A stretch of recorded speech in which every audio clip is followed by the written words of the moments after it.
Hey guys, tonight we're easing into a cloudy, olive-scented evening in ancient Greece, where marble statues watch silently and the gods have far too much time on their hands.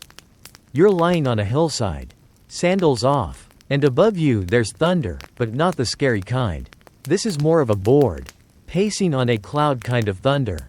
Because Zeus, king of Olympus, god of gods, ruler of skies and storms, has a problem.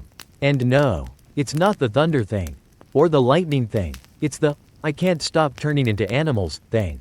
So, before you get comfortable, take a moment to like the video and subscribe, but only if you genuinely enjoy what I do here. And while you're at it, tell me where you're listening from and what time it is. I love knowing where in the world we're dreaming together. Now, dim the lights, maybe turn on a fan for that soft background hum, and let's ease into tonight's journey together.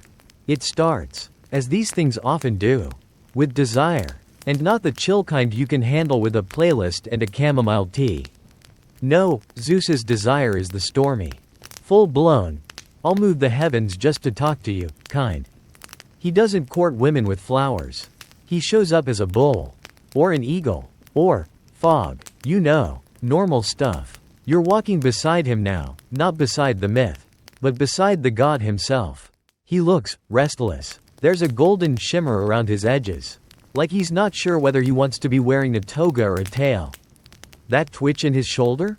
That's not stress. That's his body preparing to morph again.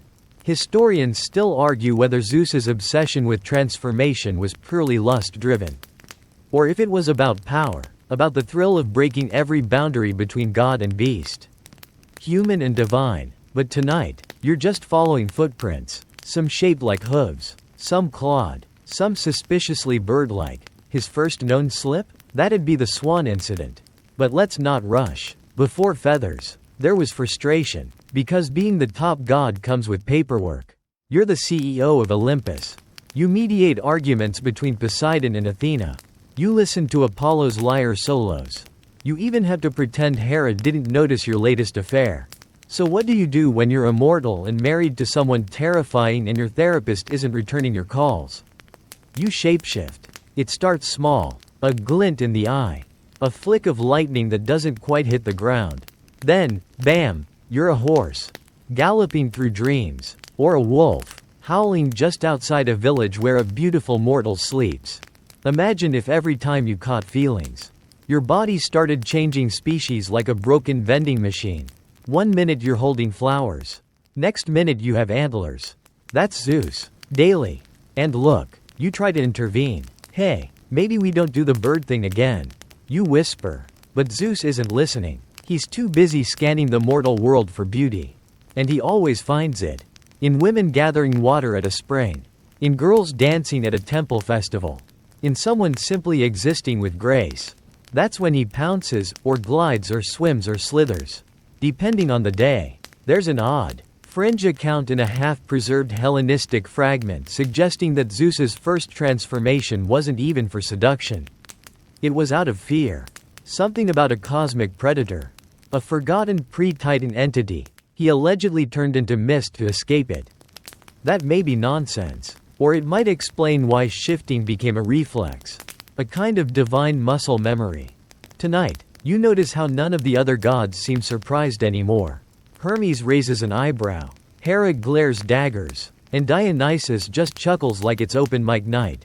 What's it gonna be this time? They ask. A peacock? A goat? A shimmering cloud of pollen? The options are disturbingly endless. And while some scholars say the transformations were a metaphor for omnipotence, that Zeus wasn't literally a swan, but acting through symbolic form, you can't help but feel the feathers. The weight of wings. The pressure of hooves against soft earth. These weren't just illusions. They were commitments. Full embodiments of desire. You start to wonder, what does it feel like? Being made of lightning and then squeezing yourself into the shape of a dolphin or a lion?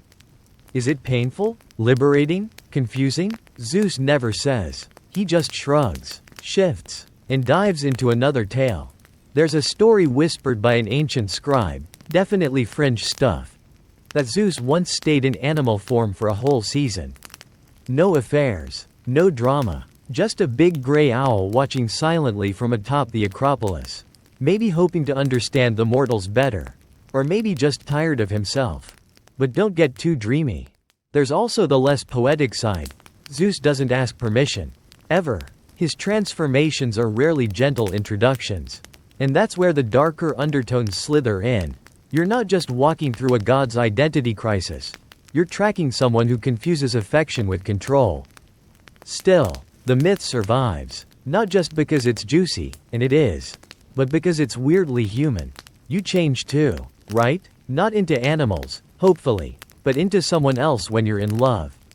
When you're angry. When you're afraid. Zeus just has more dramatic lighting. Some nights, he perches on a cloud and just watches. Not shifting. Not scheming. Just wondering why the thrill feels emptier than it used to.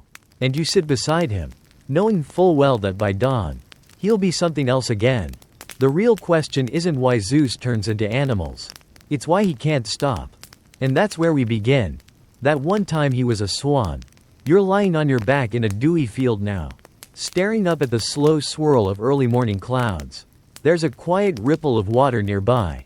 And something flutters across your cheek, soft, downy, and unmistakably feathered. You sit up, and there he is. Zeus. In full swan mode. He's not waddling. He's gliding, smooth, arrogant, theatrical. This isn't a swan that honks at breadcrumbs. This is a swan with secrets. A swan that probably has better hair than you do in human form. He circles a woman on the riverbank. Wings outstretched. The tips practically shimmering like gold under the early light. The woman? Her name's Leda. She's married. She's minding her own business. Maybe daydreaming or planning dinner or wondering if she should finally say something about the weird noises in the reeds every morning. But she's not ready for this. Now, let's be honest. The Leda and the Swan episode is one of those myths that people still tiptoe around. Even the ancient poets couldn't quite agree on what happened. Some insisted it was love. Others wrote it as violence. And some just threw up their hands and said, metaphor. But here you are, watching it play out in real time. And it's a whole symphony of awkward. Zeus, for his part, seems to think this is a flawless plan. Historians still argue whether he assumed the swan form to hide from Hera, who was, unsurprisingly, not thrilled with his ongoing romantic rampages. Others claim the swan was meant to be disarming. Because, sure, if you want someone to feel safe, show up as a bird with an abnormally long neck and the capacity to break a man's arm with one wingbeat. You shift closer through the grass, trying to spot whether this transformation is literal or symbolic. But the sun catches on his feathers. And you see something weird. They're not quite bird feathers. They shimmer like hammered silver, Olympian-grade disguise. You get the feeling this isn't the first time he's borrowed plumage. Here's your mainstream historical fact for the night. The story of Leda and the Swan became wildly popular in Renaissance art. Painters like Leonardo da Vinci, Michelangelo, and Correggio rendered it with a strange blend of elegance and discomfort. Leda's face is often serene, sometimes surprised, sometimes resigned. The swan is always too close. Sometimes he's biting her neck, sometimes nuzzling, but the implication is clear. Zeus is not just visiting, he's invading. And this wasn't a one-time tabloid headline. The aftermath of this encounter is massive. Leda gives birth to 2 eggs, yes, eggs, which eventually hatch into 4 children. 2 of them are semi-divine, including Helen of Troy, whose beauty, as you might recall, will eventually cause a 10-year war. So if you've ever felt like your romantic mistakes have consequences, remember, Zeus once seduced a woman as a bird and indirectly caused 1,000 ships to launch. There's a fringe theory, rarely mentioned outside obscure symposium papers, that the swan wasn't even Zeus at all. That he was impersonating Apollo, or a spirit of fertility, and that the myth was later edited by male poets to elevate Zeus's legacy. If true, that would mean Zeus not only turned into a swan but stole credit for someone else's transformation. Which, let's face it, sounds very on brand for him. But let's return to the scene. Leda reaches toward the swan, gently, hesitantly, and for a moment, there's this odd stillness. You can't tell if it's enchantment or fear. That's the most haunting thing about these myths. No one ever asks how the women felt. The story keeps going, and the god keeps changing. But the mortals are left to carry the eggs, the burdens, the gossip. And where's Hera during all this? Probably watching from a nearby cloud with thunder in her teeth. She doesn't need to intervene. Her silence is sharper than any lightning bolt. You get the feeling Zeus will pay for this later. Or maybe not. Maybe he'll just flap his wings and vanish into the mist before responsibility arrives. Later that day, the swan is gone. There's just Zeus again, reclining on a stone bench on Olympus, sipping something strong, pretending not to have feathers stuck to his robe. You ask him, was that really necessary? And he smiles, not kindly, just knowingly. He doesn't answer, of course. But the silence is louder than thunder. You try to piece together what it means. Was the swan form a cloak for desire? A test of power? A way to escape himself? Or maybe, in a moment of divine absurdity, he believed that being a bird would make his intentions seem innocent. Spoiler: it didn't. The funny thing? Swans are now seen as symbols of love, fidelity, grace. In some places, they mate for life. But in this myth, the swan is a warning sign. If one ever glides toward you with shimmering eyes and oddly perfect posture, run. And yet, the story persists. It's carved on urns, painted in cathedrals, whispered through generations. Maybe because it reminds us that even gods struggle with impulse. Or maybe because it lets us explore the lines between desire and disguise. Beauty and danger. You look up now and see a single feather drifting down from nowhere. It lands beside you, soft and warm, a relic of a moment that changed history. You don't pick it up. The bull that started a war. The sky changes again, bluer now, wined heavier with salt. You blink, and the grass becomes sand beneath your fingers. You're standing near a sun-scorched beach, waves lapping at smooth pebbles, cicadas buzzing like ancient static in the air. Then, through the haze, comes a bull. Not just a bull. The bull, white as marble, glowing faintly in the midday light, muscles rippling with divine absurdity. You know instantly, Zeus. At it again, and this time, he's trotting straight toward trouble. Her name? Europa. Europa's just a girl on a walk with her friends. Princess of Phoenicia, daughter of a king, wearing a crown of summer flowers and probably wondering why all her girlfriends keep staring at the beach instead of gossiping. She notices the bull standing at the edge of the sea and, like anyone in a myth who hasn't yet learned better, she thinks, oh, how lovely, let's go pet it. Now you've seen this play before. Zeus has done birds, clouds, but today, he's all in on the livestock aesthetic. He lowers his head, kicks some sand around in a performative little dance, and moos with what can only be described as suspicious charm. Europa is enchanted. No, literally, enchanted. Ancient sources say he radiated a divine warmth, that his eyes were unusually human. She lays a flower garland around his neck, strokes his fur, and that's when he kneels. Not threatening, not aggressive, just inviting. She climbs on, and before anyone can yell bad idea, the bull bolts. Across the surf, through the foam, out into the sea. Her friends scream. Europa clutches his back. The mainland disappears behind her. And ahead, Crete, the island where Zeus plans to do what he always does, reveal himself. Seduce. And leave history to clean up the mess. This isn't just a seaside scandal. This is a geopolitical situation. Remember your mainstream historical fact for tonight. The continent of Europe is named after this very girl. A kidnapped teenager riding a shape-shifted thunder god becomes the symbolic mother of Western civilization. Talk about origin stories. Now, historians still argue whether the bull myth reflects ancient rituals, possibly fertility rites tied to bulls and moon cycles. Some even suggest that Europa was originally a goddess herself, later downgraded by patriarchal myth writers. If true, Zeus's transformation might not have been about trickery, but about merging with a power older than himself. But let's not get too academic while you're watching this poor girl try not to fall into Poseidon's backyard. She's gripping the bull's back, skirt soaked with seawater, hair flying. She doesn't scream, she doesn't cry, she just holds on, eyes wide, heart pounding in sync with the crashing waves. There's something terrifyingly calm about her. Maybe she's already figured it out. Maybe she knows gods don't ask for consent. They just show up in animal form and carry you away. And what about the bull himself? As they near land, his breath comes heavier. The glow dims, muscles shift, horns melt, and by the time they reach the shore, you're watching Zeus again, golden, godly, unapologetic. He builds her a palace, offers her jewels, promises the stars, and for a while, she stays, because what else can you do? When the king of gods kidnaps you and then gives you a throne. She bears him children, among them, minnows, who will one day rule Crete and commission the labyrinth that traps the Minotaur. So yeah, Zeus's fling, once again, spirals into legendary chaos involving monster babies and impossible mazes. Here's your quirky tidbit. In one Roman retelling, Zeus eventually feels bad and sends a robotic bronze giant named Talos to guard Europa.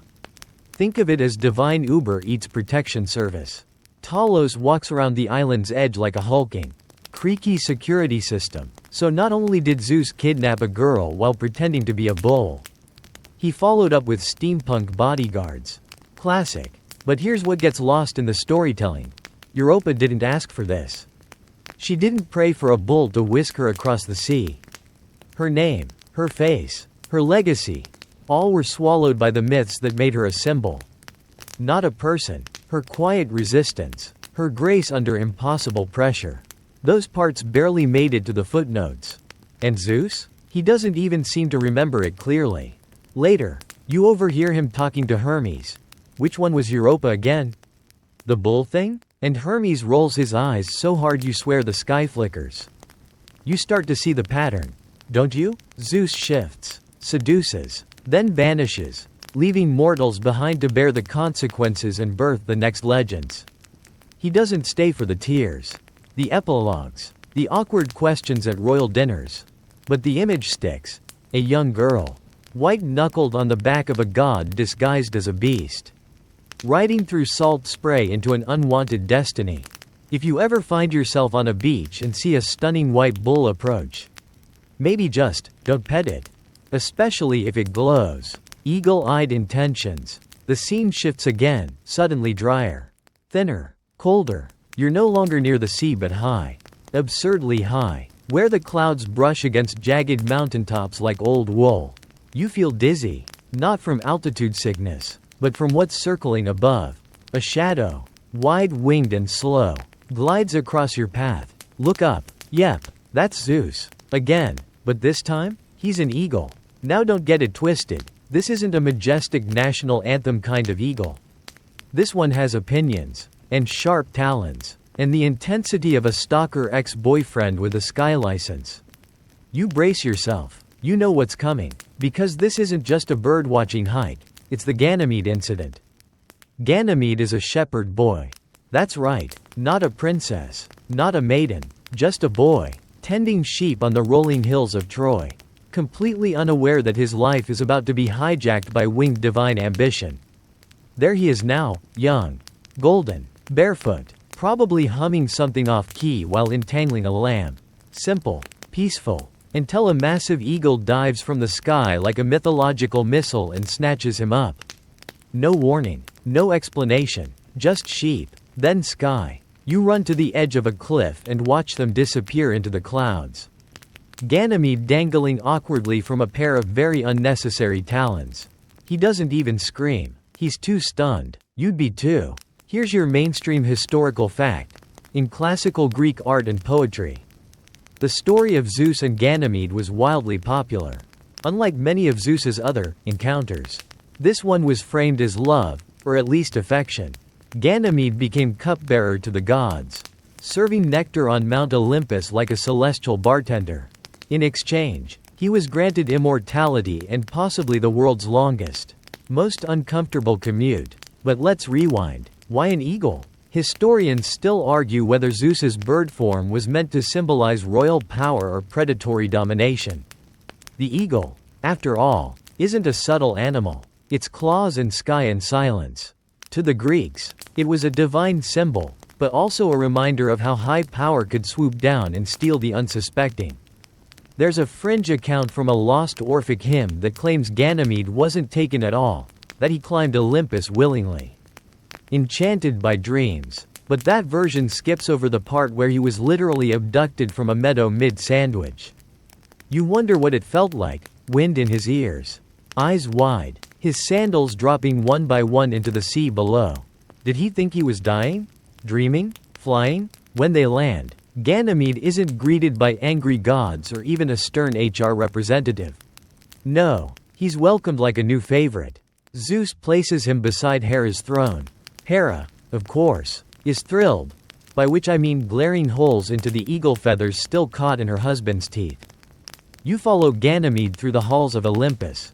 He walks like someone balancing on a knife edge, worshipped by some, resented by others. He pours drinks with a trembling hand, unsure whether he's a guest or a prize. You'd think immortality would make everything easier. But eternity just means a longer time to be confused. Zeus? He's watching from above, not with guilt, more like admiration, as if abducting someone and giving them a job counts as benevolence. There's a running joke among the other gods now, every time a bird flies too low. Hermes mutters, "Better hide your shepherd boys." And here's your quirky tidbit. The Romans eventually adopted this myth into their imperial propaganda. Emperors compared themselves to eagles and to Zeus. "We lift the worthy," they said. "We elevate the beautiful," which is one way to describe kidnapping. You sit beside Ganymede during one of those endless celestial banquets. He doesn't speak much, but you see it in his eyes, the distance. Like he still hasn't landed. Like part of him is still in that field with his sheep, wondering what would have happened if he just walked the other way. Zeus doesn't seem to notice. Or maybe he does. Maybe that's the point. Maybe it's not about love or legacy or even companionship. Maybe it's just about having someone. About collecting beauty and holding it where no one else can reach. There's a vase in a forgotten museum somewhere, painted with this exact moment. The eagle swooping, the boy lifted, the world below growing smaller. Some viewers see romance, others see warning. You see both, because sometimes, a god's affection feels an awful lot like possession. And you start to realize, this isn't just a pattern. It's a compulsion. Zeus doesn't fall in love. He claims, as a swan, as a bull, as an eagle, always from above, always on his terms, and always with a divine exit plan. You look up again, the eagle's long gone, just a single feather drifts down through the thin air. And Ganymede? Still pouring drinks. The golden antlered hind. The forest folds around you now, dense, still, and breathing. The leaves muffle your steps, and soft beams of sunlight slice through the canopy like golden blades. It's the kind of place where myths hide, where everything feels like it's waiting to happen. Then, a sound, a sharp crack of twigs, the flick of something just ahead. You freeze. There, slipping between shadows, is a hind, not just any deer. She's massive and golden. Her antlers shimmer like they were dipped in starlight. Every step she takes leaves a faint glow on the forest floor, like the echo of a divine dream. And as you edge closer, your suspicion grows. This is no ordinary animal. You know the drill by now. It's Zeus. This one, though, is lesser known. Most people remember the swan, the bull, the eagle, but the golden hind? She's barely a whisper in the margins of myth. Some say she wasn't him at all, that she was sacred to Artemis, the huntress goddess. But there's a strange, ancient fragment, a clay tablet chipped at the edges, that suggests Zeus once took the form of this elusive deer. Not to seduce this time, but to escape. Historians still argue whether it was to flee Hera's wrath or to spy on Artemis without drawing attention. Either way, it marks one of the only times Zeus goes prey instead of predator. And that's what makes this transformation feel different. You follow him, her, deeper into the woods. The hind doesn't bolt like ordinary deer. She glides, soundless, regal. At one point she turns and looks at you. And for a second, you swear she knows you're there. There's no fear in those eyes. Just a challenge. Now here's your mainstream historical fact. The golden hind appears in the 12 labors of Heracles. He was tasked with capturing it alive, not killing it, because it was sacred. That story never directly involves Zeus. But it's possible the myths bled together over time. Greeks didn't always keep their divine characters in separate folders. Back in the trees, you're watching something odd unfold. Artemis herself has appeared now, moon pale, sharp-eyed, bow slung across her back. She's tracking the hind, moving silently, but she never looses an arrow. She watches, like she knows this isn't an ordinary beast. Like maybe, just maybe, she knows it's him. There's a certain irony here. Zeus, who usually hunts, now being hunted. He's not leaping into Maiden's arms. He's darting between tree trunks, elusive and silent. Some French accounts say he became the hind not out of desire but exhaustion. Like he needed to hide inside something quiet. Something that didn't talk back. Something that didn't remember. You stumble upon a pool, a small clearing with water so still it looks like polished stone. The hind, Zeus, approaches the edge and lowers her head to drink. There's a strange sadness in the gesture. No lightning, no seduction, just thirst. You crouch at the edge of the clearing, watching, heart slow, breath shallow. For once, he seems vulnerable. No feathers, no hooves, no wings, just stillness wrapped in gold. And then Artemis steps into the light. The air tightens. You can feel the history trembling in the soil. Two gods, one in divine form, the other in disguise. She stares at the hind for a long time. Doesn't speak, doesn't smile. Then, softly, she lifts her hand, not to shoot, but in acknowledgement, as if to say, I see you. I know what you are. And I'll let you pass. Zeus, still a hind, nods once. It's barely visible. Then he turns and walks away. Antlers swaying like a crown. And you're left there, kneeling in moss, wondering what just happened. Here's your quirky tidbit. In one obscure vase painting stored in a forgotten vault in Sicily, Zeus is shown as a hind, not being chased, but leading a line of other animals. Foxes, owls, wolves, all of them following. It's the only known piece where he becomes not just a beast, but a guide, a symbol of escape, not conquest. You lie back on the soft earth and try to imagine being that powerful, that worshipped, and still needing to disappear, to choose silence over thunder. Maybe that's why this form was rarely told, because it didn't fit the narrative. Zeus, humbled, Zeus, hiding, doesn't exactly make great war songs. But for you, this moment lingers. The idea that even the gods, especially the loudest ones, sometimes just want to be left alone in the woods. Quiet and golden, drinking water in peace. A breeze shifts through the leaves. The hind is gone, but the light stays gold for a while longer. Seduction by rain cloud. You feel it before you see it, a sudden hush in the air. Like the world holding its breath. The breeze slows, the light dims, and a single drop lands on your cheek. Warm and oddly fragrant. You tilt your face up. Clouds. Not the dramatic kind that roll in with booming thunder and lightning tantrums. These are soft, low, almost bashful, and they're glowing faintly gold at the edges. Like someone's been filtering them through Olympus's version of Instagram. The mist thickens, and the raindrops start to fall, not hard, but slow, almost hesitant. It's not a storm. It's Zeus. Again. Only this time, he's turned himself into a rain cloud. You'd think he was trying to water crops or maybe fill a river. But no, he's doing this because of Danae. And you just know this one's going to be weird. Danae is locked in a tower. Not because she's rebellious or cursed, but because her dad, King Acrisius, got some bad news from the oracle. Something about how Danae's future son would one day kill him. And rather than, say, going to therapy or learning basic parenting skills, Acrisius built a bronze chamber and sealed his daughter inside like a human Fabergé egg. Zeus, being Zeus, saw this as less of a tragedy and more of a challenge. Now here's your mainstream historical fact. In countless Greek artworks and temple carvings, Danae is shown reclining on a bed or sitting beside a window as golden rain pours down upon her. Not real rain, but Zeus in his sparkly liquid form.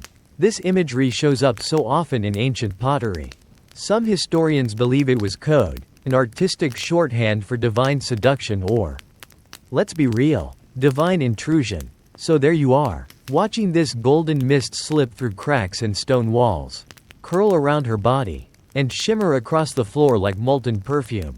Danae looks up, startled, then calmed. She doesn't run. She doesn't scream, whether from enchantment or resignation. She lets the cloud wrap around her like a veil. And you can't help but think, who does that? Zeus. Apparently. Historians still argue whether Danae believed this was truly a god, or just a strange weather pattern in an otherwise lonely prison. Some sources say she was fully aware and honored to be chosen. Others paint a darker picture. You stand quietly at the corner of her chamber, feeling the droplets roll down your arms. It's warm, unnervingly intimate. This is no ordinary rain. It glows in the dark, smells faintly of myrrh, and pulses with something too alive to be weather. It seeps into her, and you look away, not because you're prudish, but because the air has shifted. This isn't romance. It's spectacle. Danae becomes pregnant, as in, immediately. There's no delay, no confusion. When Acrisius eventually checks on his imprisoned daughter, he finds her holding a baby, Perseus. Yes, that Perseus. Monster slayer, Medusa decapitator, mother rescuer, born of a cloud and a woman in isolation. And here comes your quirky tidbit, in one Etruscan version of the story. Danae tries to explain her pregnancy by saying she dreamed of gold falling into her lap. Which, if you think about it, is the polite, metaphorical version of Zeus rained into my locked tower like some sort of divine sprinkler system. What's bizarre is how often this image stuck in the art world. Centuries later, Renaissance painters would fall in love with this scene. Danae reclining gracefully as golden coins pour from above. Coins. As if Zeus wasn't just invading her privacy but tipping her while he did it. Who needs boundaries when you have immortal charisma and a wallet full of meteorological metaphors? You glance back at Danae now. Her eyes closed, the child stirring beside her. There's no sign of Zeus. No thunder. Just a faint glisten on the stone floor. Like dew that doesn't dry. You wonder if he ever thinks about her. If the god of gods remembers the tower, the mist, the silence, or if, to him, it was just another myth in motion. Another checkmark on a list of mortal hearts broken in creative ways. Sometimes, you suspect he shifts forms not because he has to, but because it gives him distance. He doesn't show up as Zeus anymore. He becomes a bull, a bird, a breeze, a way to love without being blamed, a way to enter without knocking. And you're starting to see the loneliness beneath it all. The cloud drifts past you, dissolving into nothing, and Danae, asleep beside her child, dreams of rain, snake in the grass. You're lying low now, your fingertips grazing damp earth, the undergrowth hushing itself as if something ancient has just slithered through. The forest is different here, darker, heavier. It smells like moss and secrets. You hear the faint rustle of scales sliding across leaves. Too smooth, too slow to be ordinary. Then you see it, a serpent, thick-bodied, golden-eyed, and moving with the kind of eerie purpose only mythological creatures ever really manage. It winds between roots like it's rehearsing some sacred dance. And somehow, deep in your spine, you already know, it's Zeus. Again. Because yes, apparently, sometimes the king of the gods decides to show up as a snake. This one's more obscure than the others. There's no blockbuster poem dedicated to Zeus's snake. No grand sculpture in a museum. But the stories are there, fragmented, tangled in old hymns and temple graffiti. Whispers of Zeus visiting in the night, slipping under doorways in serpent form. Whispers of seduction, of hidden children, of strange dreams followed by swollen bellies and confused priests. One tale, barely surviving in a footnote by Pausanias, claims that Zeus once became a snake to approach a priestess who had sworn never to lie with a man. He didn't appear as thunder or eagle or charm, just as a quiet thing in the grass.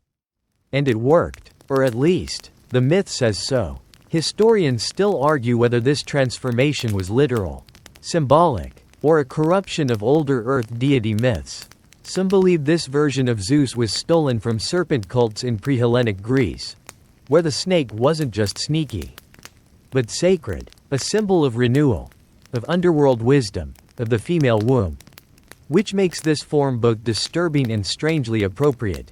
You watch him now, winding slowly around a stone altar, flicking his tongue at the damp air.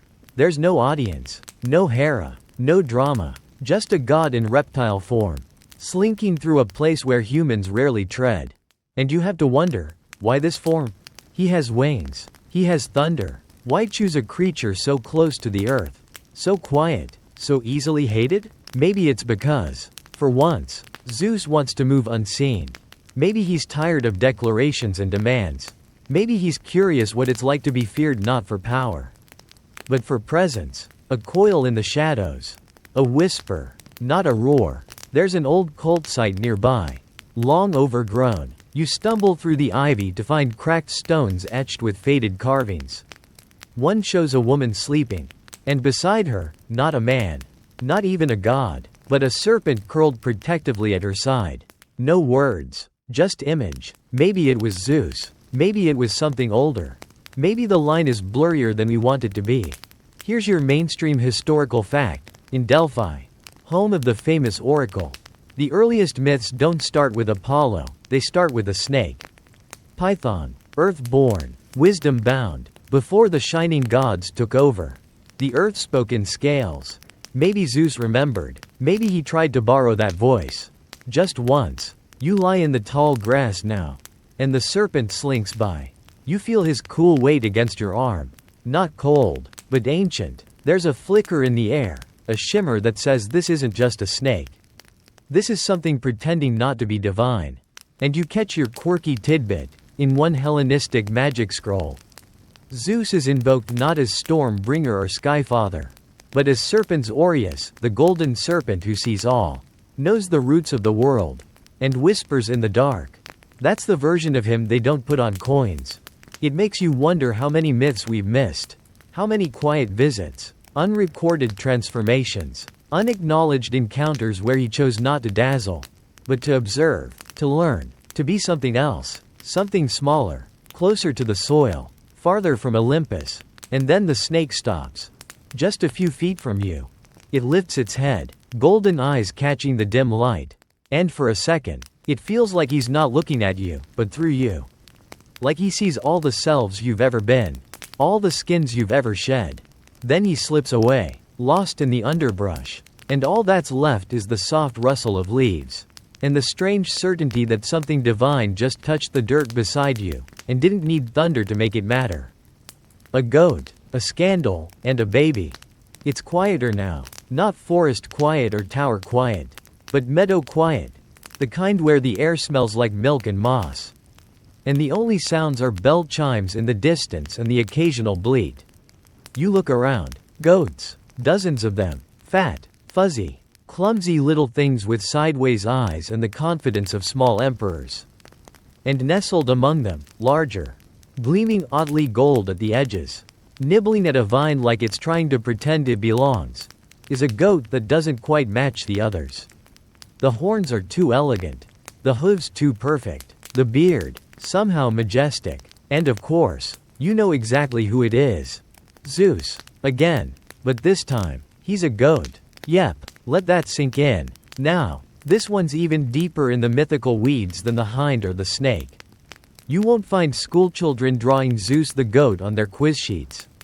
But the lore is there, fragmentary, fringe, fuzzy around the edges like a dream you're half sure you didn't make up. But it starts with a baby. Specifically, Zeus himself. Because this time, he's not shifting to seduce. He's shifting, in memory. Or maybe to hide. We're back at the beginning. Long before Olympus. Long before thunderbolts. Little baby Zeus is born. And his dad, Cronus, is out here swallowing all his children like their breath mints. Not a great role model. So Rhea, Zeus's mother, does what any goddess with a husband who eats kids would do. She hides the newborn. And not in a palace. Not in a temple. But in a cave, on the island of Crete. And who raises him? Goats. Or more precisely, one goat, Amalthea. Mainstream historical fact time. Amalthea was the divine goat, or sometimes a nymph disguised as a goat, who nursed infant Zeus with milk and honey in a secret cave. The Koyurites, warrior dancers, banged their shields to hide his cries so Cronus wouldn't hear. It's basically the original stealth parenting. But here's the twist, there are stories, whispered and largely ignored, that Zeus later became Amalthea. Not out of necessity, not for disguise, but as a gesture of reverence. A way to honor the being who kept him alive when gods were falling like dominoes. Historians still argue whether this self-transformation was literal or metaphorical. Was Zeus trying to relive that safety? That innocence? Or was he hiding again? From Hera? From war? From himself? You watch now as goat Zeus stands among the herd. Oddly still. Eyes reflecting more than just the meadow. He's remembering. Or recreating. This isn't about conquest or romance. It's nostalgia. A return to softness. To being nurtured. To the one place where he was not king or weapon or legend. Just a hungry baby. And then comes your quirky tidbit. In one rare version of the myth. Amalthea's horn breaks off while playing with young Zeus. He blesses it, turning it into the cornucopia. The horn of plenty. That image, of divine abundance, comes from a goat accident. You're welcome. But let's not forget the scandal part. Later in life, according to a fringe Orphic myth, Zeus returns to Crete in goat form, not to honor Amalthea, but to hide from Hera after yet another affair. He supposedly grazed among mortals for days, unrecognized, watched over by a group of nymphs who may or may not have known the truth. And at least one shepherd recorded seeing a golden-eyed beast that vanished into the mist. So even after becoming king, even after defeating Cronus, even after fathering half the myths we know, he still returns here. Still wears the shape of the one creature that once saved him. And you? You're just standing in the field, watching the goat that shouldn't shine in sunlight. You wonder if any of the other gods saw this form. If Hera ever found out.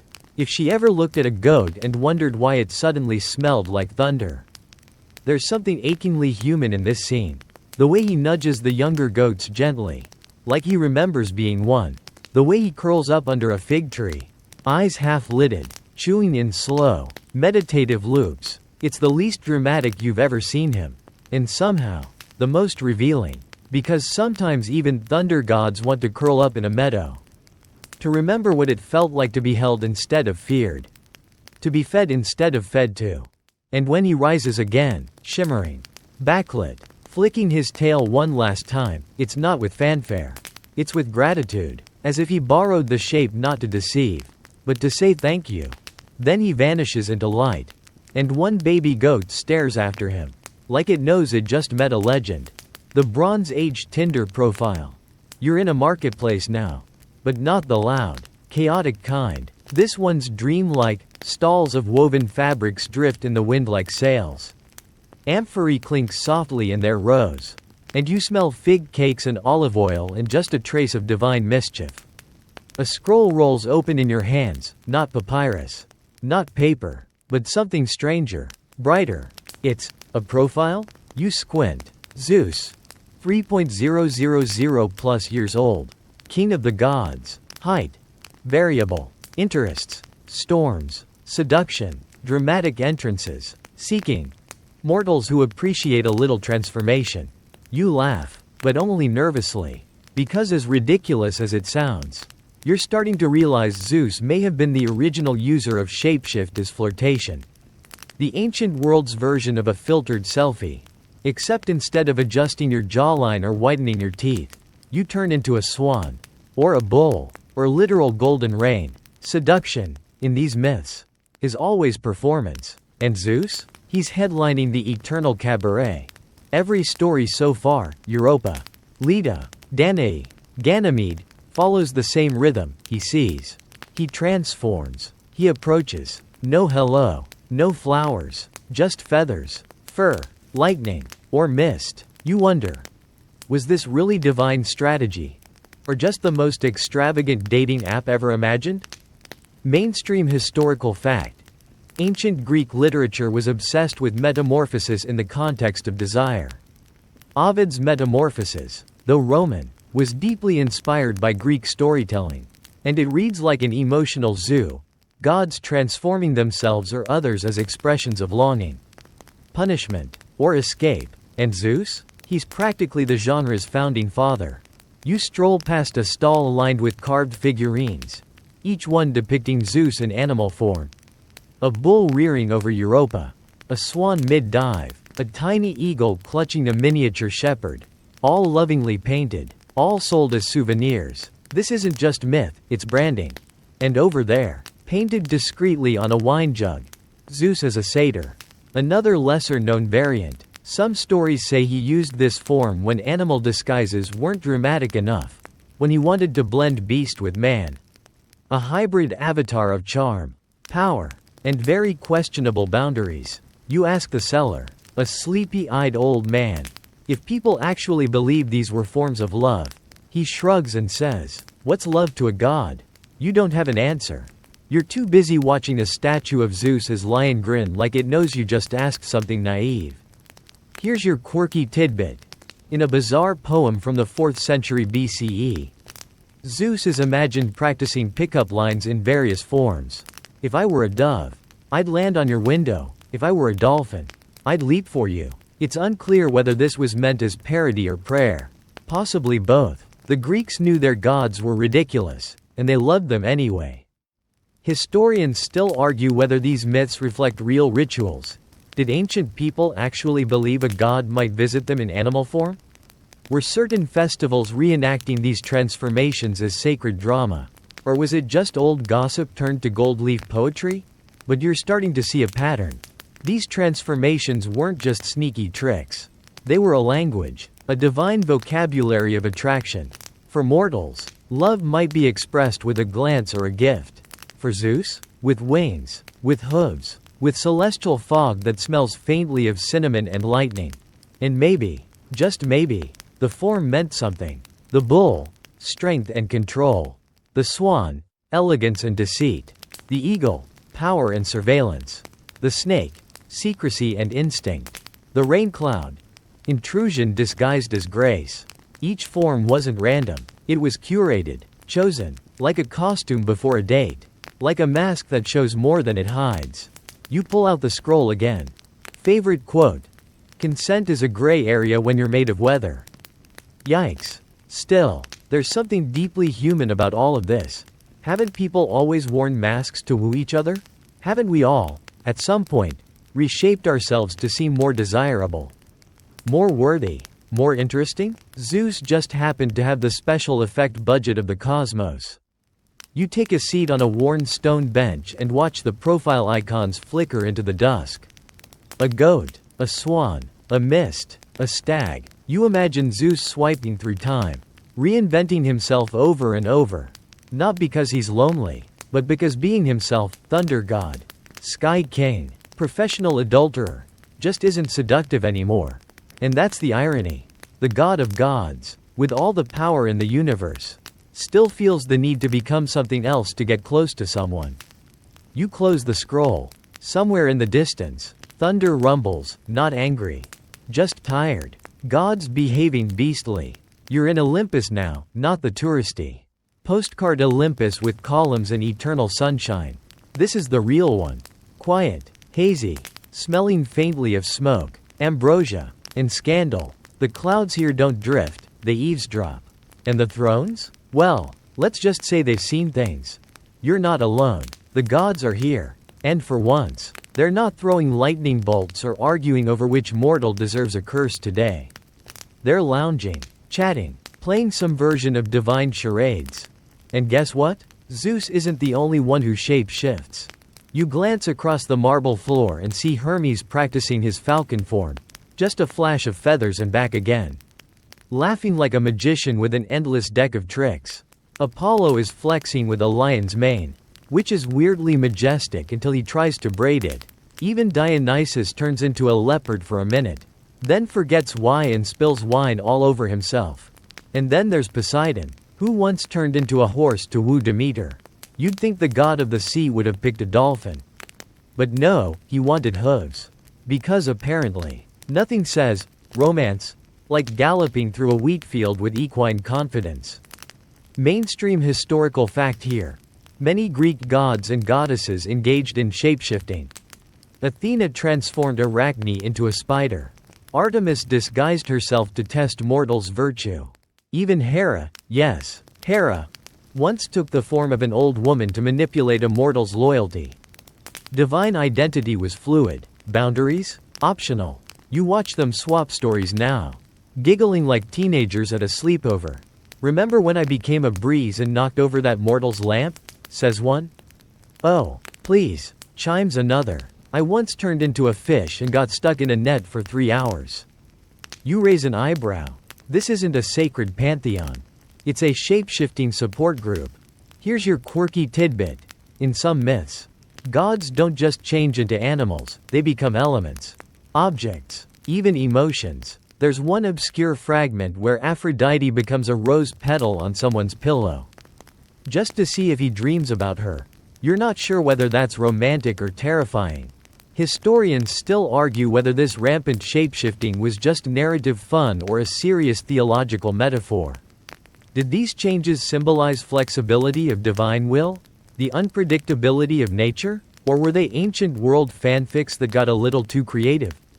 Either way, it's clear that transformation wasn't a quirk of Zeus, it was the currency of divinity. You think back to his greatest hits: swan, bull, eagle, mist, snake, goat, each one a little weirder than the last. But now that you see the others doing it too, you start to ask, was he setting a trend? Or just joining one? Because let's be honest, if your peers can become literal forces of nature, you'd feel a little pressure to keep up. Oh, you became wind? Cool, cool. I reigned into a locked chamber last week. It becomes clear that gods behaving beastly wasn't just about seduction. It was about style, drama, being unforgettable. If Zeus had stayed himself, just another bearded thunderhurler, maybe his conquests would have been forgettable. But turn into a shimmering bull and carry someone across the sea? Now that's art. You watch as Hera enters the room, and all the gods suddenly straighten up. Even the leopard Dionysus sits primly. She surveys them like a disappointed principal, then huffs and turns into a peacock, fanning her tail with bored disdain. No one dares laugh, except Hermes. Of course, Zeus himself isn't here, not right now, but his presence lingers, like static in the air. You get the feeling he's off somewhere, rehearsing a new form, something bold, something poetic, maybe a firefly this time, or a raven, or a rain puddle that reflects your deepest insecurities.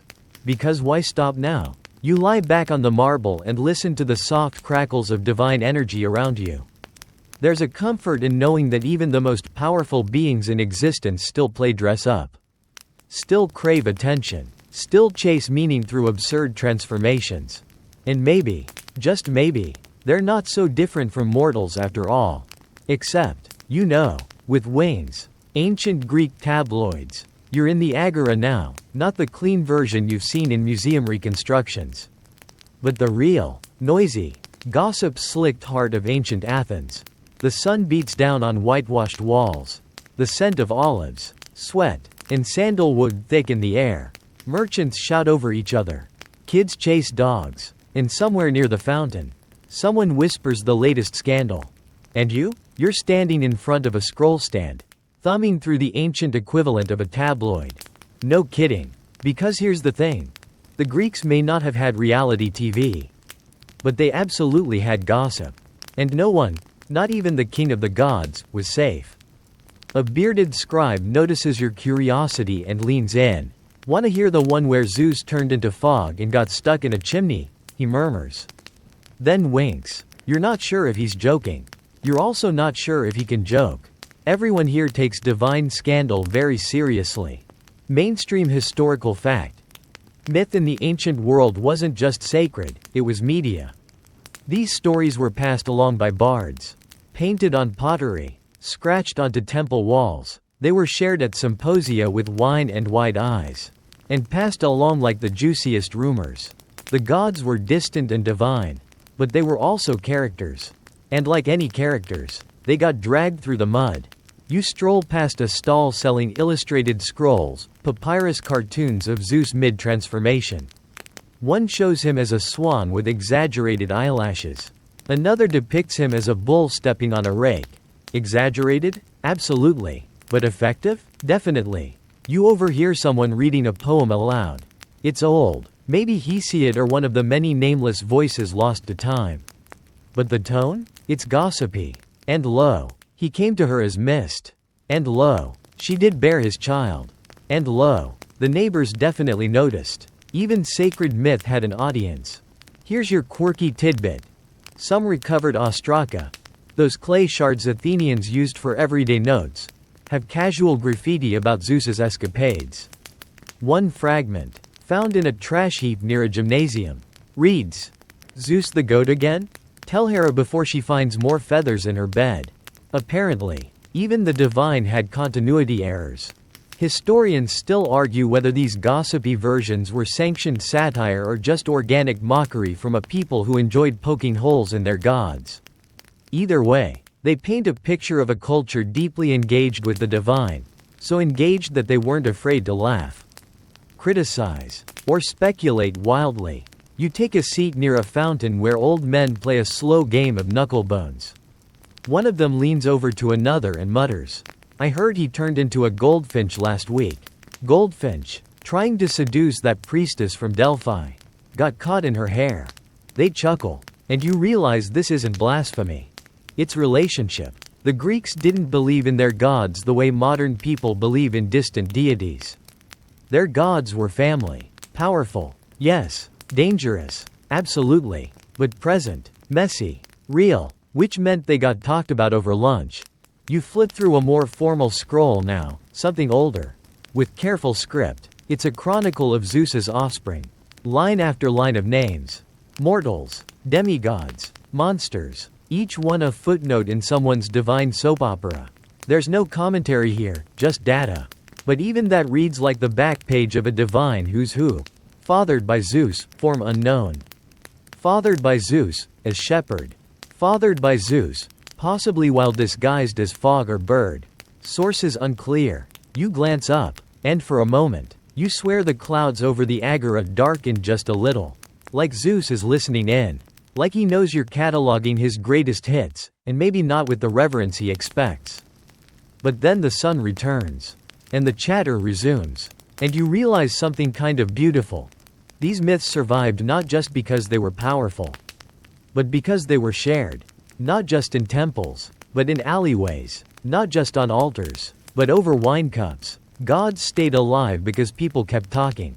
And gossip? That's one of humanity's oldest survival tools.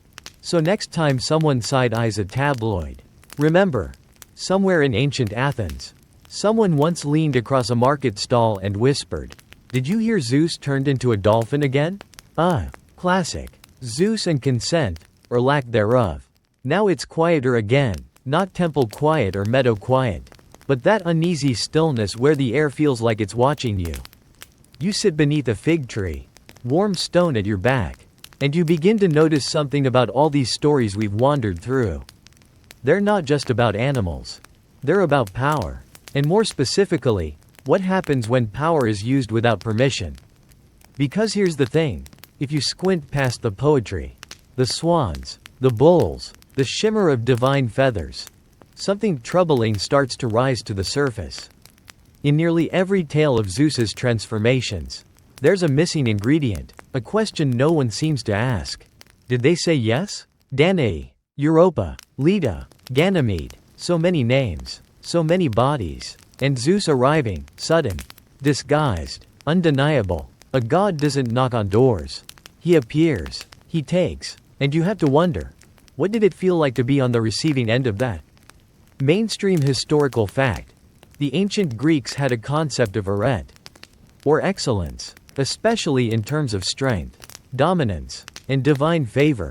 Consent, in the way we understand it today, simply wasn't central to how myths were told.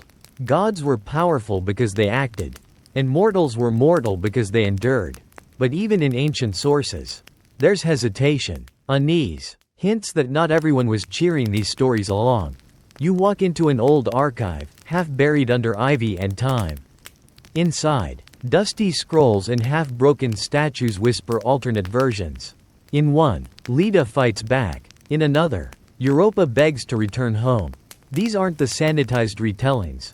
They're older, rawer, and much less flattering. A fringe account, scribbled in the margins of a lost tragedian's play, suggests that Zeus's transformations weren't always meant to disguise his form, but his intent, that he became a cloud or a bull or a snake not just to hide from Hera, but to sidestep resistance, a divine loophole. If they don't see him as a man, maybe they won't scream. Historians still argue about whether these myths were warnings, wish fulfillment, or cultural artifacts from a time when might did make right. Some modern scholars suggest that ancient audiences didn't interpret Zeus's actions as romantic or heroic, but as cautionary. This is what happens when power goes unchecked. They'd whisper around firelight. You stare at the broken face of a sculpture. It's Danae, probably. There's a crack down her cheek, and the rain-carved grooves make it look like she's been crying for centuries. You wonder how many women heard these stories and felt not awe but fear. Not reverence but recognition. Even Hera's silence starts to sound louder. Her rage, often painted as jealousy, begins to look like mourning. How many times did she watch another mortal fall? Another child born from mist or hooves or feathers? Here's your quirky tidbit. In one rare version of the Ganymede myth, Hera refuses to attend Olympus banquets while the boy is present, not out of jealousy, but disgust. She calls it what it is: theft. A child, stolen and immortalized against his will. That line was crossed, and even a goddess couldn't uncross it. You step outside the archive, back into sunlight, but it feels different now. Like the air carries the weight of voices never written down. And this doesn't mean you have to cancel Zeus. He's not a modern politician. He's a myth, a mirror, a walking, shifting metaphor for desire, domination, change. But if you're going to walk his stories, really walk them, you can't ignore the footprints he leaves behind. Some are hoofprints, some are feathers, but some are stains. And maybe that's what makes the myths powerful, not because they glorify the god, but because they show us what happens when glory forgets to ask. You settle again beneath the fig tree, and it rustles gently above you, as if agreeing. The next time someone tells you Greek mythology is just a collection of love stories, you'll remember this moment, and maybe you'll say, some of them are warnings. Mortal women, divine mess. You're sitting on a threshold now, not quite Olympus, not quite Earth, somewhere in between. A kind of liminal waiting room where echoing footsteps fade before they reach their source, and the air smells like myrrh, metal, and regret. This is where the mortals end up. Not the famous ones, the heroes, the warriors. No, this is where the women live. The ones who met Zeus in a glimmer, in a gust, in a groan of thunder. The ones who didn't ask for myths but got them anyway. You see them, scattered like memories across a broken floor mosaic. Europa, brushing sea salt from her braids. Danae, rocking a half-god baby who never sleeps. Leda, plucking feathers from her bedsheets, still unsure if it was real. Each one has the look of someone who's had to explain the unexplainable, repeatedly. And all of them are tired. Here's your mainstream historical fact. In Greek tragedy and lyric poetry, mortal women who consorted with gods were rarely rewarded. Most were abandoned, many were punished, a few were outright erased. Being chosen by Zeus was not a blessing, it was a warning label. Handle with divine indifference. You walk past a cracked wall where fragments of a story are painted. Semele, mother of Dionysus, she asked to see Zeus in his full divine form. He agreed. She combusted, not because he was angry, but because that's what happens when you get too close to power. She's here too, by the way, watching her son grow up from a smoky distance. The gods didn't send therapists. They didn't offer follow-up visits. Zeus never brought flowers. He brought legacy and trauma. A fringe retelling, found in the crumbling edge of a Cypriot scroll, describes a girl named Aegle, said to have encountered Zeus while he took the form of a fox. She fled. He didn't pursue. The story ends with her becoming a priestess. A minor footnote, but notable for one reason: nothing happened. Which is, in mythology terms, a miracle. Historians still argue whether the pattern of abandoned women reflects the values of the time or a deeper commentary. Did the ancients understand the cost of divine intimacy? Or were these myths cautionary tales dressed up in celestial drama? You sit beside Alcmene now, yes. That Alcmene, mother of Heracles, tricked into sleeping with Zeus when he disguised himself as her husband. She looks at you like someone who's been asked too many questions and not given enough answers. Heracles became a hero, but Alcmene? She got whispers, side eyes, a labor of her own, just to survive the judgment. There's something cruel in how the stories always pivot away from the women. As if once the god departs, the narrative should too. As if their suffering, their survival, their ongoing existence isn't as interesting as the next bolt of lightning or golden disguise. You hear a laugh, sharp and bitter, and turn to CIO. Once a priestess of Hera, turned into a cow by Zeus to hide his affair. You remember that one, right? Wandered the earth, tormented by a gadfly, until finally returned to human form. She doesn't look angry now. Just exhausted. Quirky tidbit for you. In some Roman versions of Io's myth, the gadfly was sent by Zeus, not Hera, because he regretted her seeing his true form and wanted her mind to shatter so she wouldn't remember. Think about that. A god so ashamed of his own desire that he'd rather drive a woman mad than sit with the consequences. And still, the mortals endure. Not because they're heroes. Not because they're symbols. Because they have to. You look around this twilight sanctuary and realize, every one of these women became myth. But none chose it. They were turned into constellations.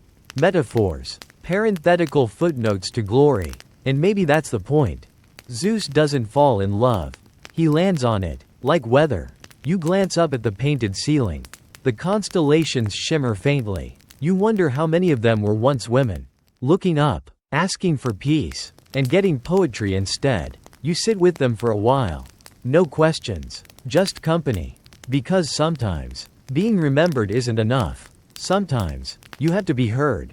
Animal instinct or symbolism? Now you're drifting through a dreamscape, not quite historical, not quite mythical, but somewhere in the thoughtful in between. The stars above flicker like they're trying to blink in Morse code. And the ground beneath your feet shifts from marble to moss to nothing at all. You're not chasing stories anymore. You're chasing meaning. Because after a dozen transformations, after swans and bulls and snakes and clouds, it's time to ask the question that won't sit still. Did Zeus really need to become all those animals? Or was something else going on?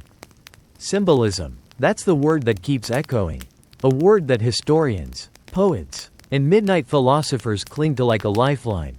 If the king of the gods wasn't just being a divine creep, maybe, he was embodying something bigger. Archetypes, forces of nature, unruly, ancient instincts. Let's start simple. The bull.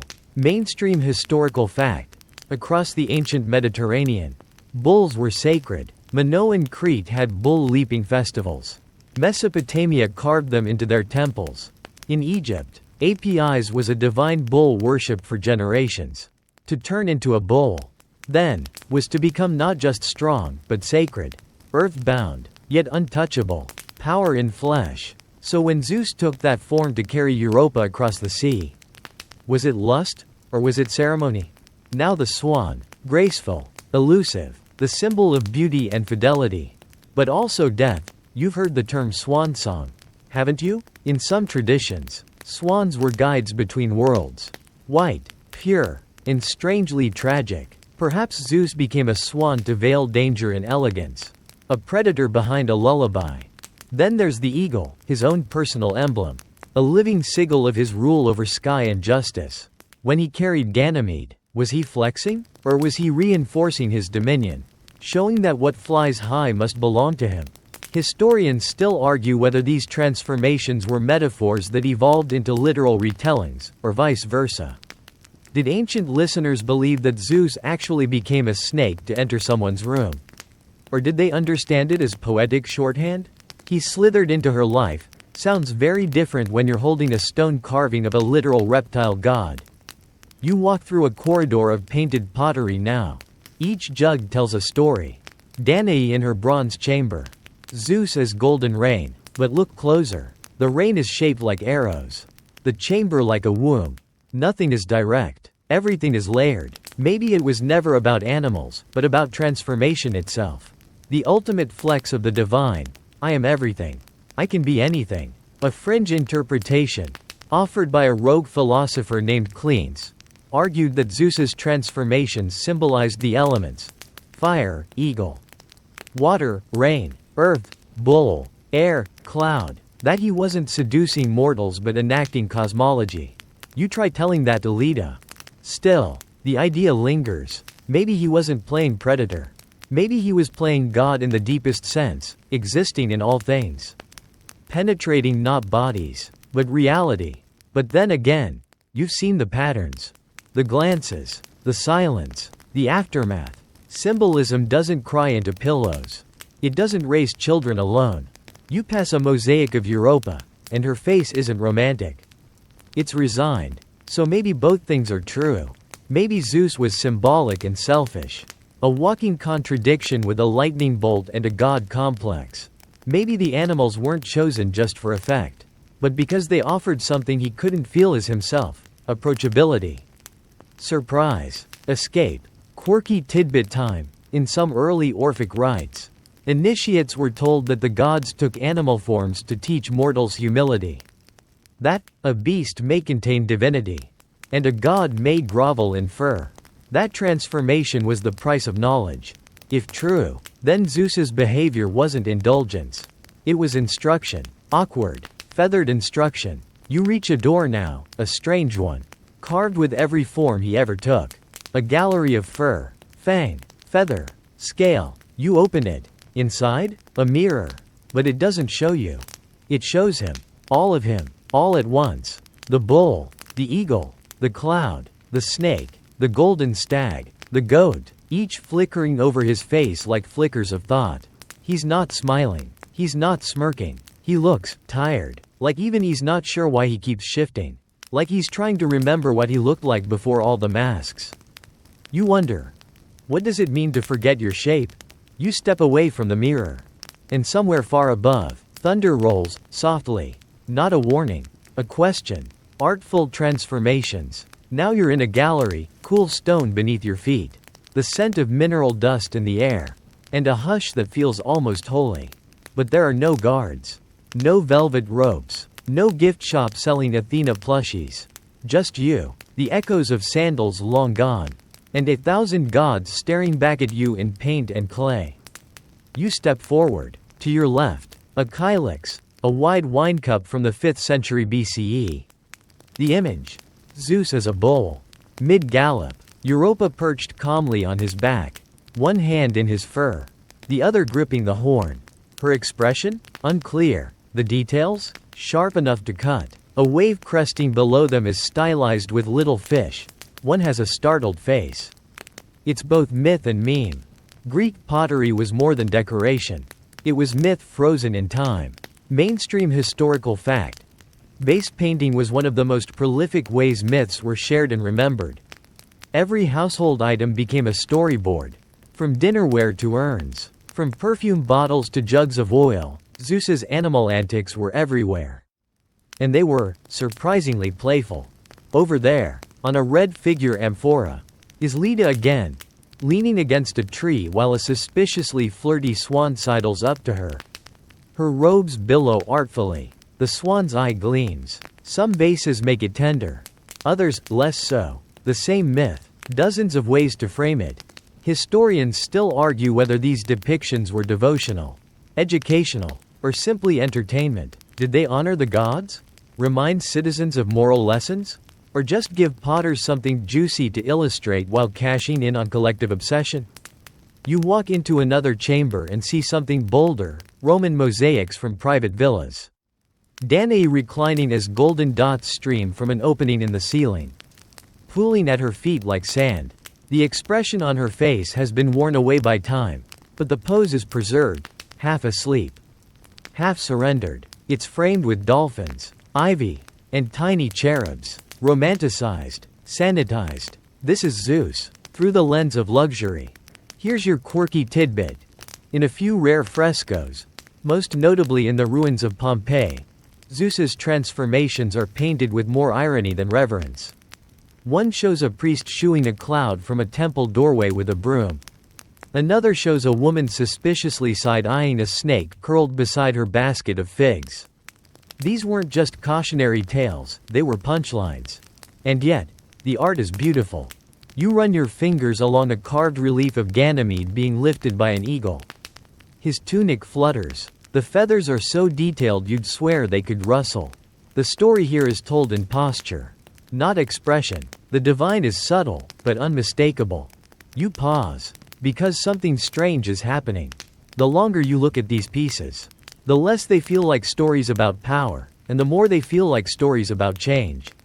About the moment before you realize who you're speaking to. Before the mist turns to man. Before the god reveals himself and nothing is ever the same again. Every piece of art is obsessed with transformation. Not just of gods into animals, but of humans into legends. Of private moments into eternal symbols. There's one broken sculpture tucked in a corner. Dusty and forgotten. A bull, mid-turn, caught between human legs and hoofed ankles. It's not polished. It's not pretty. But it's honest. Someone, somewhere, tried to carve the actual moment of change. And it looks painful, beautiful, awkward, sacred. You sit beside it for a while. And that's when you realize, these weren't just stories frozen in clay. They were conversations. Ancient artists talking to each other across centuries. Did he really become a swan? One sculptor asks with a wink. Let's find out, answers the potter, dipping his brush in red slip. Even today, museums are filled with these fragments, handles of cups, shards of bowls, tiles from courtyards, each one whispering the same thing. He changed, again, not because he had to, but because he could, because that was how he moved through the world, never quite himself.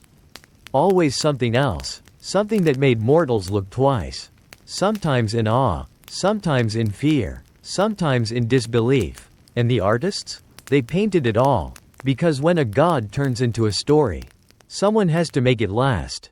Rome's copycat god. You're walking down a colonnade now. But the marble is whiter. The toga's crisper. And everyone's sandals look like they cost a small fortune. Welcome to Rome, land of emperors. Epic speeches. And cultural borrowing on a mythological scale. Because if Greece had Zeus, Rome had Jupiter. And Jupiter? He was basically Zeus with a new haircut and a Latin accent. Mainstream historical fact. When the Romans absorbed Greek mythology, they didn't just translate it, they repackaged it. Zeus became Jupiter. Hera became Juno. Hermes became Mercury. It was like a divine rebranding. But while the names changed, the habits? Oh, those stayed the same. Especially the animal transformations. You pass a triumphal arch where Jupiter is carved in classic form, bearded, stern, thunderbolt in hand, but above him, in the frieze, a bull, a swan, an eagle. The iconography remains, even as the gods were fitted with Roman armor. They kept their old tricks. Here's where it gets juicy. The Romans didn't just repeat Zeus's animal escapades, they doubled down. They made Jupiter even more celestial, more imperial. His seductions became statecraft, his transformations, political metaphors. The mythology moved from rural springs and forested hills to marble courts and golden palaces. You stroll into a villa now, walls painted with careful frescoes. One shows Jupiter as a shower of gold over Danae. Again, but this version? It's different. She's surrounded by servants, and the rain falls in neat, almost mathematical strands. It's less divine visitation, more staged performance, as if the Roman patron who commissioned the piece wanted a bit of myth with his breakfast. A divine scandal, but tastefully done. Historians still argue whether Roman adaptations of Zeus's transformations were attempts to humanize power, or to justify it. After all, if the chief god could seduce mortals in animal form, couldn't emperors do what they pleased? 2. Jupiter's actions were often used to model imperial indulgence. If he could do it, why not me? You pause beside a statue of Jupiter in eagle form. It's perched atop a globe. Regal, unapologetic. In his claws? a lightning bolt, and a scroll. The message is clear. He is law, order, dominion, even when he's pretending to be a bird. Here's your quirky tidbit. One Roman poet, Ovid. Yes, that Ovid. Mocked Jupiter's behavior so elegantly in Metamorphoses that later readers weren't sure if it was admiration or sarcasm. He described the god's endless forms with a kind of indulgent eye roll, painting him as both powerful and ridiculous. It's possible that the Romans saw Jupiter's shape-shifting less as romance and more as divine drama, soap opera with lightning bolts. You sit at a fountain where coins glitter at the bottom. Beside it, a carving of Europa, again being carried away by the bull. Only this time, Roman guards flank the scene, as if to escort her to an emperor's estate. The myth, once wild and elemental, has been polished, dressed, and put on a state-sponsored coin. Because in Rome, nothing stayed simple. Everything served a purpose. Even the myths. Even the animals. You begin to notice a subtle shift in tone across the art and literature here. Zeus was raw instinct. Jupiter is refined narrative. The Romans used the same symbols, but not with the same wild edge. They preferred control, structure. Even their gods had to submit to decorum, unless it was convenient not to. You flip through a Roman household codex and find a story you haven't heard.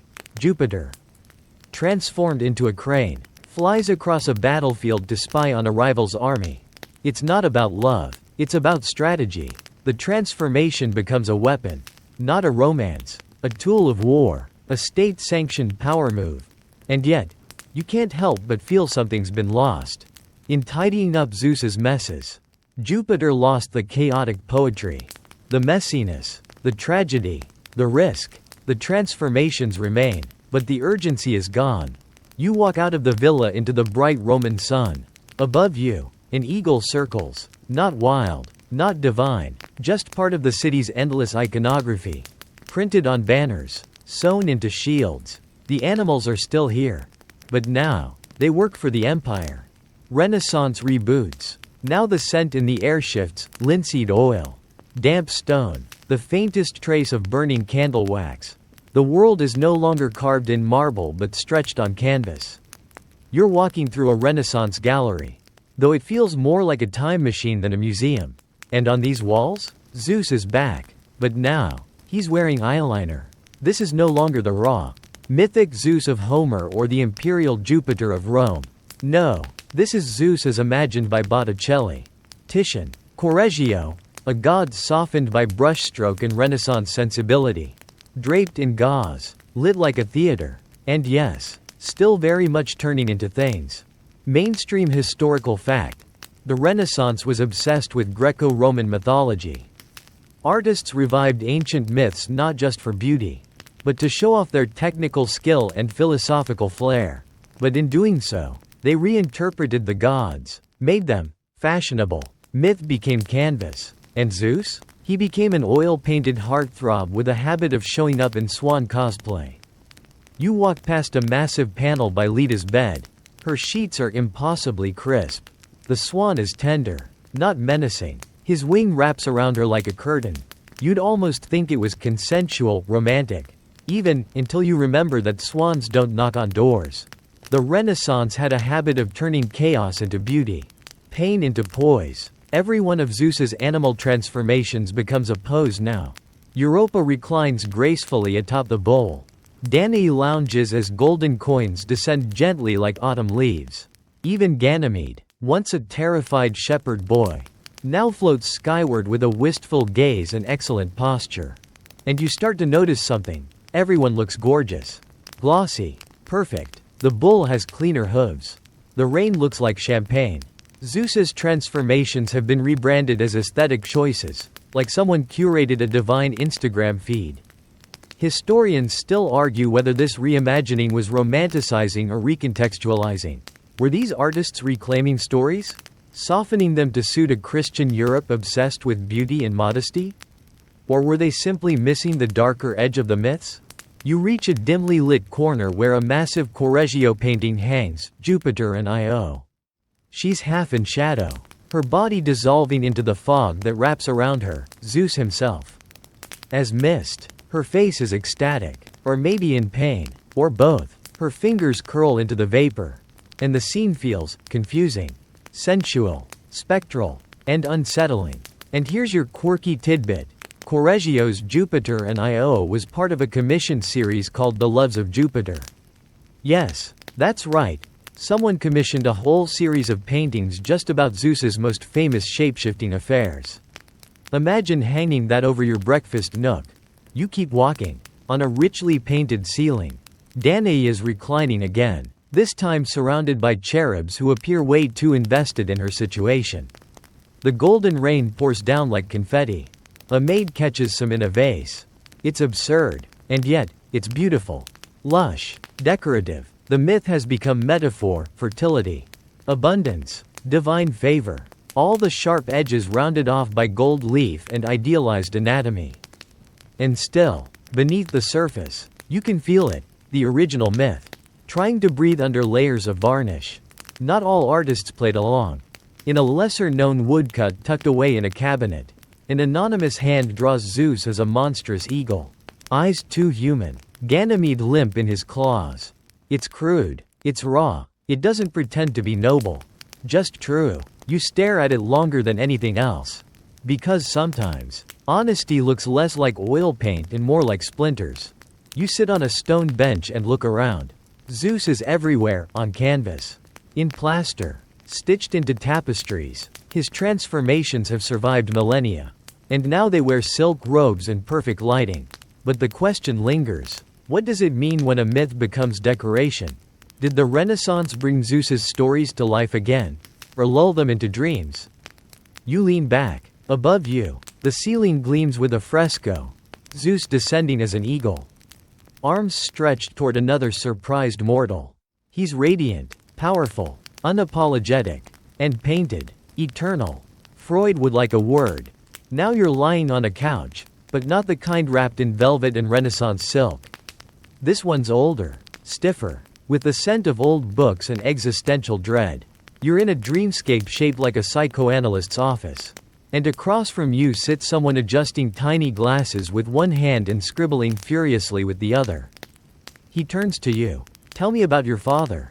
He says. You blink. Because it's not just a psychoanalyst. It's Freud. And he's got some opinions about Zeus. Mainstream historical fact.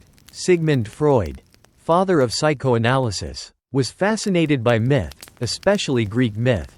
He saw ancient stories as windows into the unconscious. Dreams dressed as gods. And at the center of it all, Zeus, the thunder-wielding patriarch with impulse issues, fits a little too perfectly into the theory. You start listing off animal transformations: bull, swan, snake, eagle, golden rain, and Freud interrupts, nodding like a man who has solved the universe. Ah yes, he murmurs. Classic repression. And perhaps a smidge of displacement. The animal is the id. Raw desire. Uncontrolled instinct. It is not the god who transforms, but the urge that demands form. You're not sure whether to take notes or run. Because suddenly, it all starts to feel a little too Freudian. Let's look at the swan. Shall we? Elegant on the surface, but aggressive in behavior. Seduction cloaked in softness. Freud would say, Zeus isn't becoming a swan to deceive. He's trying to justify, to perform desire in a way that bypasses guilt. It's not me, the god says. It's the bird. And what about the bull? Force, control, the masculine ideal in hoofed form. Europa, the target of that power, is literally carried away. It's the embodiment of overwhelming libido. Dressed in mythology, the unconscious isn't subtle. It's hoofprints and waves and zero discussion of healthy boundaries. Freud leans in. Now tell me, what do you make of the rain? You hesitate. Because, well, it is pretty on the nose. Isn't it? Liquid, penetrative, undefinable. The kind of symbol that both invites and invades. Freud would call it a dream disguise. Something your mind conjures to express what can't be said. Zeus doesn't just want Danae. He wants to become the force that touches her without form. Without responsibility. Without being recognized. Historians still argue whether psychoanalysis has a place in interpreting myth. Some say Freud projected too much. Others believe his tools reveal deeper truths buried in the narrative sediment. After all, the Greeks invented the idea of gods with very human hang-ups. Freud just gave them therapy. Here's your quirky tidbit. Carl Jung, Freud's intellectual frenemy, had a slightly different take. He thought Zeus's transformations weren't just about impulse, they were archetypes. Expressions of collective unconscious. The eagle wasn't just Zeus's ego, it was the symbol of higher self. The snake wasn't lust, it was rebirth. The bull, vitality.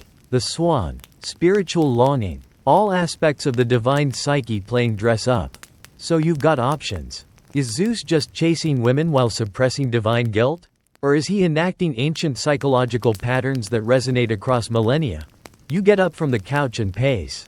Images flash like dreams. Danae under the golden shower. Leda tangled in feathers. Europa across the sea. Were these just stories of power? Or were they trying to tell us something about us? Because maybe the gods are not mirrors of society, but mirrors of the self. And Zeus, with all his animal forms, is the ultimate symbol of identity splintering under desire. He doesn't know how to show love as a god, so he becomes everything else instead. And isn't that a little familiar? You sit back down. Freud adjusts his glasses. You ask, what does it mean that he never stays himself? He shrugs. It means, he says, that even gods have inner children who never healed. You blink. Somewhere behind you, a cuckoo bird calls. The air smells like rain and candle wax and forgotten dreams. And suddenly, the line between myth and mind feels very, very thin. Pop culture's wild god. You're not in myth anymore. Not in marble halls or smoky sanctuaries. You're on a couch, modern, plush, suspiciously IKEA. A glowing screen hums in front of you. And across its flickering pixels, there he is, Zeus, again, but now he's in 4K. Because somehow, across thousands of years, a god who used to drop out of the sky as a bull has found his way into comics, video games, Saturday morning cartoons, and action blockbusters. No more golden urns or pottery shards, now he's voiced by celebrities. Covered in lightning tattoos, and occasionally has abs sculpted by visual effects teams with too much budget and too little shirt. Mainstream historical fact. Zeus has been a regular in pop culture since the early days of Western cinema. He's shown up in silent films, sword and sandal epics, animation, superhero universes, you name it. He's been regal, he's been ridiculous, and almost always, he's been extra. You flip through channels in your mind. On one, Disney's Hercules, a booming, benevolent, dad joke machine of a god who rides clouds and high-fives muses. He's goofy, glowing, and possibly the chillest version of Zeus ever created. Not a hint of swan energy. Next, Clash of the Titans, where Zeus is regal, beard flowing, and entirely too fond of yelling from Olympus like someone arguing with a neighbor through a second-story window. His animal transformations? Nowhere in sight. Just big energy and even bigger CGI lightning bolts. Then there's the anime version, yes. Anime Zeus exists. Multiple times. In one, he's shredded and serene. In another, he's a battle-hardened maniac who literally throws galaxies. Sometimes he wears robes. Sometimes he's in a mech suit. Sometimes he is the mech suit. And let's not forget the video games. Zeus appears in everything from God of War, where he's a manipulative tyrant with family issues, to Hades, where he's a kind of helpful uncle with a penchant for chain lightning and cryptic compliments. No bull disguises, no snake seductions, just upgrades. Historians still argue whether this modern rebranding of Zeus is a cultural amnesia, or a conscious evolution. Is he being cleaned up for new audiences? Or are we choosing to see only what we want, the power, not the pattern? Here's your quirky tidbit. In a few offbeat comic series, Zeus does transform, but not into animals. Instead, he becomes metaphors. In one story, he's a beam of pure light with a booming voice. In another, a living storm cloud that only speaks in riddles. It's as if the old shapeshifter is still shifting, but now into archetypes rather than feathers. You scroll through fan art online. Zeus drawn with flaming eyes. Zeus as a tired father. Zeus as a woman. Zeus as a genderless energy orb. The god of gods has become remixable, adaptable, a blank canvas onto which we project everything from wisdom to wrath to weird internet memes. And it makes sense, doesn't it? Because we don't really want historical Zeus in our media. The one who turned into birds to chase women. The one who left trails of children and questions and barely an apology. That Zeus? Complicated, problematic, less marketable. But Zeus, the icon? He's a hit. You lean back on the couch and open a streaming app. Another show. Another reimagining. This time, Zeus is a morally gray antihero with a troubled past and a tragic backstory. He stares broodingly at the sky. No mention of Leda, or Io, or Golden Rain, just storms and inner demons. It's myth with a content warning. And yet, he's still there. Still adapting. Still transforming. Maybe that's the real trick. Maybe Zeus's animal transformations weren't just about seduction, they were about survival. About staying relevant. About becoming whatever we needed, wanted, or feared most at the time. A bull in the Bronze Age. A painting in the Renaissance. A Netflix character in the age of binge. You look up. The screen flickers. The clouds rumble. Somewhere in the distance, you hear wings, or hooves, or thunder. It's hard to tell anymore. But one thing's for sure. He's still shifting. The cost of being Zeus. You're in a different place now. Not Olympus. Not Earth. Not a gallery. Battlefield. Bedroom. Or throne. Just sky. Quiet. High. Empty sky. And in the center of it all, alone, is Zeus. No lightning bolt. No robe. No beard even. Just a being. And for the first time since we started this whole odyssey, he's not turning into anything. He's just sitting. And it's strangely sad. Because for all the seductions and stories, all the thunder and theatrics, there's something underneath it all you hadn't noticed until now. Being Zeus costs. He's the king of the gods. The top of the pantheon. The guy whose name gets invoked every time someone sees a storm cloud or needs a metaphor for authority. And yet, somehow, the more powerful he became, the less human he could afford to be. Mainstream historical fact. The Greeks didn't just revere Zeus, they feared him. They offered sacrifices, whispered his name during oaths, and carved his likeness into weapons. Not homes. He was respected, yes, but he was distant. Removed, even when he was busy sneaking into bedrooms disguised as birds. No one forgot who he really was. And who he really was, might not even know anymore. You look at him now. Zeus, staring down at a world he's shaped with every shift. He's made love, war, heroes, monsters. His children have names etched into the constellations. But you can tell, he's not proud. He's tired. Because when you're everything, you belong nowhere. Here's your quirky tidbit. In one obscure Hellenistic text, a poet imagines Zeus talking to himself, not to Hera. Not to a mortal. Not to the stars. Just himself. If I were to stay as me. The line goes, who would ever let me near? It's played as humor. But under the laughter is the sting of recognition.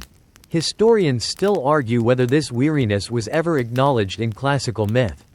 Most portray Zeus as unwavering, unbothered, a divine constant, but certain late plays and poems hint at a deeper struggle. A god too big for his own story. A presence that can't not dominate. You imagine Zeus trying to show up as himself, to fall in love not as a bull or a bird, but as a god, unfiltered, no disguises. It wouldn't work. He's too much, too loud, too eternal. So he shifts, not for fun, but to fit, to shrink just enough to be held, to morph into a shape that someone might welcome without trembling. And you realize, he's not hiding from Hera, or judgment, or even the mortals. He's hiding from his own weight. That's the cost of being Zeus. Never being able to walk into a room without someone falling to their knees. Never being able to hold someone without thunder humming behind your fingertips. Never being able to say, I'm here, without the whole world checking for a storm warning. He looks at you now. And he doesn't speak. But his face says what words never could. What would you do if you had to become someone else just to be touched? And you feel that, not just as myth, but as metaphor. Because maybe we all do that. In smaller ways. The masks we wear, the ways we shapeshift, emotionally, socially, even spiritually, to be loved, to be allowed in, to not frighten others with the full force of who we are. Zeus just happens to do it with feathers. Or hooves. Or a golden halo of rain. But beneath it all, he's still just him. Powerful, lonely, complicated. You leave him there, on his cloud. Above it all, not because he's dangerous, not because he's divine, but because sometimes, the most human thing a god can do, is be still. Are the myths trying to warn you? You're in a library now, but not the kind filled with silent readers and late fees. This one's older, warmer. Every scroll smells of ash and rosemary. The ink glows faintly when you touch it. And lining the shelves? Not books, warnings. Because by now, something's been gnawing at you. It started somewhere back with the swan, grew louder with the bull, hissed through the snake, thundered with the eagle. What if these myths aren't just stories? What if they're trying to tell you something? Something you were never meant to miss? You pull out a scroll, yellowed, cracked, likely older than the gods themselves. On it, a single line repeated in ancient Greek. Power wears what it must to enter. That's it, over and over, like a chant, or a riddle, or maybe, a dare. Mainstream historical fact. Ancient myths weren't just for entertainment, they were teaching tools. They taught values, reinforced taboos, and whispered social truths in the safe disguise of story. And when it came to gods like Zeus, whose behavior was often wildly problematic, the myths didn't always excuse him. Sometimes, they warned you. Beware the thing that changes shape. Beware the gift that glows. Beware the touch that comes with thunder. You start to see it, don't you? These tales weren't glorifying Zeus's transformations, they were flagging them. Like little red markers in the margins. If a swan lands in your lap, it might not be love. If a bull takes you across the sea, ask if he has a return policy. If rain falls in your locked tower and you feel strangely dreamy, run. There's an open scroll in front of you now. It depicts Europa mid-abduction. But her face isn't serene. It's blank. The artist left her expression unfinished. Was that intentional? Was it an ancient way of saying, this story has consequences? Historians still argue whether the Greeks themselves viewed Zeus as admirable. Some say yes, he was the king, the protector, the dispenser of justice. Others argue that he was never meant to be a role model. Just a force, a storm given name, a caution wrapped in majesty. Here's your quirky tidbit. In a lesser-known mystery cult centered around Demeter, followers were explicitly warned not to emulate Zeus. The phrase, "Don't wear his skin," was inscribed above the threshold to one temple. Scholars think it refers to behavior, but maybe it was literal. Maybe they meant, don't become the predator. Don't inherit the mask. Because the truth is, shape-shifting isn't just about seduction. It's about access. Zeus didn't knock. He became something you'd open the door for. A friend, a breeze, a god in disguise. And once he was inside, he changed you. The myths knew this. That's why they linger. That's why you still hear them in the dark. See them in paintings. Feel them when a storm rolls in and the air gets too quiet. They're not just here to impress you. They're here to warn you. Not just about gods, but about people. About power. About the seduction of transformation. And the danger of welcoming something you don't quite recognize, because it wears a familiar shape. You turn the final page of a thick, weathered codex. There, etched in fine black lines, is a scene. Zeus as golden rain, falling onto Danae. But this time, she holds up an umbrella. And you smile. Because maybe that's what myth really offers. Not answers. Not morals. But the chance to notice what you didn't before. To choose what the characters never could. To raise an umbrella. Close the door. Or say, not today, Thunder Boy. And in doing so, to shift the story. Just a little. Zeus at the end of his rope. You're in a field at dusk now. No temples. No thrones. No feathers or hooves. Just long grass swaying in slow waves and the orange-pink bruise of sunset pressing low on the horizon. And in the middle of it all, there he is. Zeus. Not disguised. Not storm-wrapped. Just himself. Barefoot. Beardless. Quiet. He doesn't look like a god anymore. He looks like someone who's trying to remember how to be. He sits on a worn rock, shoulders curled forward, the sky behind him stretching like a canvas nobody's bothered to fill. He doesn't glow. He doesn't shimmer. He's just still. And you walk toward him, half expecting him to vanish. But he doesn't. He looks up. And for the first time in every story you followed, he looks uncertain. He doesn't speak. So you do. You ask him, "Why all the shapes?" He shrugs. And then, finally, he says, "I never knew what they wanted." You blink. He continues, voice low. "Some feared me. Some adored me. Some just wanted something beautiful to believe in. I gave them what they'd receive, not what I was." Mainstream historical fact. In late antiquity, as new religions took hold and old gods faded into metaphor, Zeus stopped being a character and became a concept. Lightning, authority, sky, the wild, mythic core of him was slowly replaced with abstraction. He wasn't loved or feared anymore. He was referenced, filed into memory. And that's the cost, isn't it? When you spend centuries being everyone else, you forget how to be you. You forget what your own voice sounds like. You forget which version is the real one. A fringe version of a lost Orphic hymn ends with a peculiar image. Zeus standing at the center of the universe. All of his transformations swirling around him like ghosts. And he says, "Let the storm end," and everything stops. The gods forget. The mortals forget. Only the wind remembers. You sit with him now. Neither of you speaks for a while. Then he asks, quietly, almost like a child, "Do you think I ever loved them?" You don't answer. Because the stories didn't give you that part. They gave you feathers, hooves, lightning, not love. You look at his hands. They shake. And maybe that's the last transformation. One that doesn't require magic or mist or wings. Just vulnerability. You think back on everything. The bull across the sea. The rain in the tower. The snake in the grass. The swan on the shore. The goat in the cave. All those masks. All those myths. All those mortals. And one God. Trying to be something. Trying not to be alone. You look up. He's gone. But not like before. Not vanished into lightning. Not scattered into feathers. Just gone. Like someone who finally stopped trying to perform. And in the stillness that follows, you feel it. The end of a story that never really had a beginning. Only a storm. And a silence. And now. A peace. And now. Dear listener. The sky grows dim. The gods grow quiet. The transformations. The chasing. The thunder. The myths. They're all behind you now. Like the last curls of a dream fading as dawn softens the world.